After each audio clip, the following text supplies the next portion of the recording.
Hi అండి అందరికీ. ఎలాంటి కెమికల్స్ లేకుండా ఇంట్లోనే ఈజీగా ఇట్లా మనము గోరింటాకుని అయితే రెడీ చేసుకోవచ్చండి. ఇది బెల్లం మైదాకు అంటాం మేము. మీ సైడ్ ఏమంటారో కామెంట్లో కామెంట్ చేయండి. ముందుగా ఒక గిన్నె తీసుకోవాలి. ఇంట్లో ఏదైనా మనకు ఖరాబ్ అయిన గిన్నె, కొంచెం పాడైపోయిన గిన్నెలు ఉంటాయి కదండి, అవి తీసుకొని ఇట్లా గ్యాస్ పైన పెట్టుకోవాలి.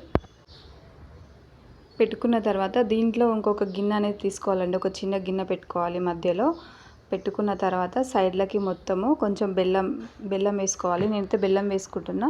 షుగర్తో కూడా చేసుకోవచ్చు అండి ఇది. ఇంకా మేము చిన్నప్పుడు కొబ్బరి చిప్పలు ఉంటాయి కదండి, సేమ్ ఇదే ప్రాసెస్లో సైడ్కి కొబ్బరి చిప్పలు కూడా పగలగొట్టుకొని వేసుకునేది. ముఖ్యంగా అయితే 15th ఆగస్ట్కి, 26 జనవరికి ఒకరోజు ముందే మా ఫ్రెండ్స్ అందరం కలిసి ఇలా అందరం కలిసి ఈ మైదాకుని అయితే మేమైతే రెడీ చేసుకునేది. చాలా ఎర్రగా అయితే పండుతుందండి ఇది. ఎలాంటి కెమికల్స్ కూడా అవసరం లేదు. డిజైన్స్ కూడా రాకపోయినా పర్లేదు, అంత ఈజీగా చేసుకోవచ్చు. మా చిన్నప్పుడైతే మా అమ్మ అయితే ఇది ఒక రోజు ముందే చేసి ఏదైనా ఫంక్షన్లు అయినా పెళ్ళిళ్ళు అయినా ఇట్లనే చేసుకొని పెట్టుకునే వాళ్ళం. అప్పట్లో మెహందీలు, మైదాకులు ఇవన్నీ ఏం లేకుండే కదండి. ఓన్లీ గోరింటాకు ఇట్లా చేసుకునేటివి. చాలా మంచిది, ఎలాంటి కెమికల్స్ కూడా ఇందులో ఉండవు. ఇట్లా గిన్నె పెట్టుకున్న తర్వాత పైనుంచి ఇంకొక వాటర్తో తీసుకున్న ఒక చెంబు లాంటిది, ఏదైనా ఒక సర్వ లాంటిది పెట్టుకోవాలి. ఎందుకంటే ఈ వేడి, బెల్లం వేడికి ఆవిరికి అనేది అందులో నుంచి మనకు లోపల ఉన్న గిన్నెలో అనేది పడుతుంది.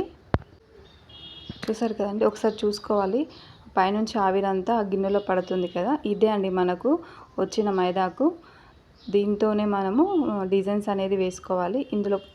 అందులోంచి తీసుకున్న తర్వాత వేరొక గిన్నెలో పోసుకోండి. ఇందులోనే కాసంత కుంకుమ వేసుకోవాలి. కుంకుమ మీరు అంటే కలర్కి సరిపోయేంత వేసుకోండి. మరీ పల్చగా కాకుండా మరీ చిక్కగా కాకుండా, మీకు అది కలుపుతుంటే తెలుస్తుంది. అది మీకు సరిపడా కుంకుమ అనేది వేసుకోండి ఇందులో. ఇలా వేసుకున్న తర్వాత మొత్తం కలుపుకోవాలి. ఇది కొద్దిగా ఉందని వాటర్ గిన్నె పోసుకునేరు. ఇందులో వాటర్ ఏమీ కలపొద్దు. వాటర్ గిన్నె వేసుకున్నట్టయితే అది అసలు మైదాకు అనేది పండదు. మనం పెట్టుకున్నా కూడా అది అసలు యూజ్ అయితే అస్సలు ఉండదు. పెట్టుకున్న నెక్స్ట్ డేనో అది మొత్తం అయితే వెళ్ళిపోతుంది. ఇట్లా మనం అందులో నుంచి వచ్చిన వాటర్లోనే కుంకుమ కలిపి వేసుకుంటే మనకు ఒక చేతికి మాత్రం 2-3 రోజులు అయితే ఇది పక్కా ఉంటుందండి.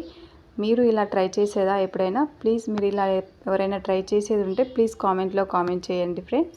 ఇదిగో చూసారా నా వేలికి అనేది ఎంత రెడ్గా అయిందో. ఇలా కలుపుకున్న తర్వాత మనకు నచ్చిన డిజైన్స్ని అయితే మనము ఇట్లా వేసుకోవచ్చు. నిన్న మా పాప అడిగిందండి మైదాకు తెచ్చుకుంటా బయట నుంచి అని అంటే, ఒకసారి ఇట్లా ట్రై చేద్దామని తనకు చూపించాను. నేను ఎప్పుడు చేయలేదండి. మా పాప కానుంచి ఇదే ఫస్ట్ టైం నేను ఇట్లా చేయడము. చిన్నప్పుడు అప్పుడెప్పుడో చేసుకున్నాము. చూసారా ఎంత రెడ్గా పండినాయో చేతులు.